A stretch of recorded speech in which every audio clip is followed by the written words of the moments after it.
आम आदमी पार्टी के विधायक का गांव ही है मूलभूत सुविधाओं से वंचित। देखिए, दिल्ली में आपकी सरकार होते हुए भी आखिर ऐसी कौन सा विधानसभा का गांव है जो मूलभूत सुविधाओं से वंचित है और किस विधायक का है ये पैतृक गांव। हमारे रिपोर्ट दुष्यंत के साथ दिल्ली सरकार के पेरिस बनाने के दावे उस वक्त हवा हवाई होते दिखे जब हमारी टीम दिल्ली के नरेला विधानसभा के विधायक शरद चौहान के गाँव पहुँची। जी हाँ, जहाँ हमारी टीम ने विधायक शरद चौहान के गांव को ही मूलभूत सुविधाओं से वंचित पाया। एक के बाद एक तस्वीरें ऐसी आई कि देखने वालों के होश तक उड़ गए। अब आप ही देखिए क्या है आम आदमी पार्टी के विधायक शरद चौहान के बकौली गांव के हाल।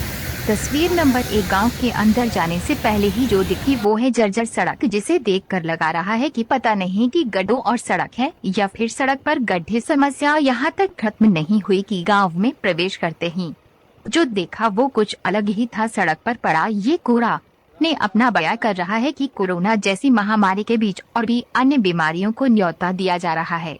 यहाँ तक मूलभूत सुविधाओं में जी रहे इस गांव को जनसंख्या लगभग 5000 है, तो वहीं रोजगार की तलाश में बाहर से आकर रह रहे लोगों को मिलाकर जो लगभग 10,000 के करीब हो जाती है। इस बीच इस गाँव के पास अपना खुद का भी कोई भी कूड़ा घर नहीं। हमारी टीम जरा आगे क्या बढ़ी कि कैमरे ने ऐसा कुछ कैद कर लिए तो पता चलगा कि देश की राजधानी दिल्ली में भी लोग नर्क का जीवन जीने को मजबूर है। वो थी पानी की समस्या, जहां दिल्ली सरकार प्रतिदिन 700 लीटर पानी फ्री तो देती है, लेकिन इस गांव में वो भी कुछ घंटों के साथ साथ काला ही नसीब होता है। जी हाँ, पहले तो पूरे दिन में पानी कुछ घंटे और ऊपर से वो भी काला, तो लोग जिए कैसे।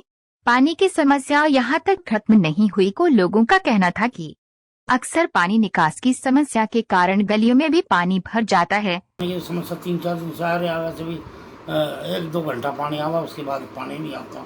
सुबह भी ये चक्कर है, 6 बजे करीब आवा, 8 बजे भगा दिया पानी में। आज भी नहावा धोवा कब नहावा ये है। क्या पीने योग्य पानी आता है? अब तो नहीं आ रहा, अब तो आज देखा नहीं है वैसे पानी तो आया नहीं। अभी 3-4 दिन से तो आया नहीं रहा था पानी, और आ रहा था बहुत गंदा पानी आ रहा था। ये विधायक का गांव भी है? विधायक का जो भी तो इतना गंदा रहा है जी। हाँ, अच्छा। हाँ। तो आसपास के गांव में भी इस तरह का पानी आ रहा है? अपने गांव में ऐसा रहा, विधायक के गांव में, तो आसपास के में कैसा रहा होगा? हम जाऊँ सुना आसपास के, ये तो हमारे गांव में ऐसा रहा जी। इस गांव में सड़क भी जो है काफ़ी खराब है। ये सब रोड बिल्कुल खराब है। यहाँ तो हर चीज़ खराब है, इसलिए विधायक के गाँव में सब चीज़ खराब है। क्या लगता है कि विधायक जिस गांव में होना चाहिए उस गांव का विकास अधिकतर ज़्यादा होना चाहिए? हमारे गांव का विकास नहीं हो रहा, बाकी सब गाँवों का करवा रखा है। जिसका भी करवा रखा जाकर देखते नहीं किसमें क्या करवा रखा। जब अपने में ना हो रहा तो हम दूसरे में क्या जाओगे। आपने सुना है कि बाहर हर गांव में विकास किया, लेकिन अपने गांव में नहीं, हमने सुना नहीं है ना, हम जाते। पर अजीब अपने गांव में विकास ना हो रहा तो दूसरे में क्या करेगा वो। बिल्कुल, जो अपने में नहीं होता।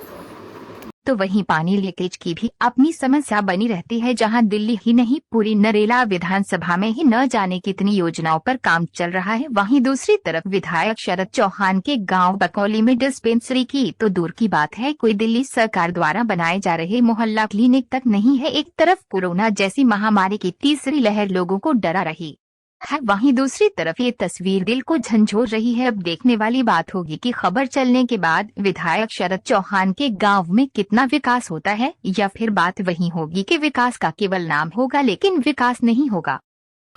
देखिए, मैं आपको बताना चाहता हूँ, मैं बकुल्ली गांव का निवासी हूँ। जोगिंदर सिंह एडवोकेट मेरा नाम है। मेरे गांव में कम से कम भी 1 हफ्ते से गंदा पानी आ रहा है, जो कि इतना अच्छा है और इतना बढ़िया, मैं तारीफ ही करूँगा। जो खुशबूदार और गंदा वर्ड क्या यूज़ करूँ, बड़ा दिक्कत हो रही है लोगों को। ना तो पीने योग्य पानी है, ना कपड़े धोने योग्य पानी है। उस पानी का इस्तेमाल हम अपने परिवार में नहीं कर सकते। अच्छा, और क्या क्या समस्या है आपके गांव में? समस्याएं मेरे गांव में काफ़ी हैं, जैसे कि रोड नहीं बने हैं पिछले टाइम से, और पीछे जल बोर्ड का पानी भी कई जगह लीक हुआ है। उसको हमने कई बार लोगों ने शिकायतें की, लेकिन वो बड़ी मुश्किल से जैसे तैसे करके उसको थोड़ा बहुत करने की कोशिश की गई है, पर मलबा अभी तक पड़ा है। दूसरी बात, पानी की निकासी उस हिसाब से नहीं है जिस हिसाब से होनी चाहिए हमारे गाँव में। और हमारे गाँव में एक भी समुदाय भवन नहीं है। हमारे गाँव में कोई 10वीं तक का लड़कियों का स्कूल भी नहीं है। और यहाँ तक कि हमारे गांव के लोगों को बड़ी दिक्कत होती है, क्योंकि बेसिक सुविधाएं, डिस्पेंसरी भी नहीं हमारे यहाँ तक कि दिल्ली सरकार कहती है मोहल्ला क्लिनिक। हमारे गांव बकोली में विधायक जी के गांव में हमारे में एक भी मोहल्ला क्लिनिक नहीं है। कितनी जनसंख्या लगभग इसी? हमारे गांव में कम से कम भी 8-10 हज़ार लोग आराम से रहते हैं। 10,000 की जनसंख्या वाला गांव और वो भी विधायक का गांव, उसमें कोई मोहल्ला नहीं लिखनी, इस तरह की कोई सुविधा नहीं। हमारे गांव की जनसंख्या कम है, लेकिन लोग बाहर के आके रह रहे हैं, तो कम से कम इतनी जनसंख्या बन जाती है। वोटर बैंक हमारा कम से कम भी 4 से 5 हज़ार गाँव वालों का है जो रिकॉर्ड पे है। बाहर के लोग भी काफ़ी जो रहते हैं, गोडाउन्स भी हैं, जो काम भी करते हैं, लोग किराए पे भी रहते हैं। तो कम से कम बेसिक सुविधाओं के लिए अस्पताल नहीं है, तो डिस्पेंसरी भी नहीं है, और डिस्पेंसरी भी नहीं है तो मोहल्ला क्लिनिक भी नहीं है अभी तक वो प्रोवाइड किया हमारे विधायक जी ने। जब आपके विधायक ने कई 100 करोड़ रुपए जो है कॉलोनियों में विकास के लिए लगा दिए, क्या लगता है कि गांव में भी कुछ पैसा लग जाना चाहिए था? गांव में तो सबसे पहले मैं मानता हूँ लगना चाहिए। अब मैं आपको बताते हुए बड़ी मुझे शर्म सी महसूस होती है कि हमारे गांव में एक कूड़ा घर भी नहीं है। अच्छा। गांव का कूड़ा रोड पे पड़ा रहता है 2 जगह, और वो गांव वालों की ज़मीन पे पड़ा रहता है। एक गांव की मेन एंट्री पे कूड़ा पड़ा रहता है, जबकि किसी गांव के फ्रंट पे कभी कूड़ा नहीं पड़ा होना चाहिए, मैं ऐसा मानता हूँ। एक कम से कम हमारे विधायक जी कूड़ा घर तो बनवा दें। बिल्कुल। मेरी उनसे एक छोटी सी डिमांड ये भी है दिल्ली सरकार से या हमारे विधायक जी से, कि अगर एक कूड़ा घर कभी भी बनवाए, जब उन भगवान हमारी सुने, तो गांव के मेन फ्रंट की बजाय थोड़ा साइड में हटा के वहाँ पे बनवाए, जैसे कि रोहिणी में बनेंगे।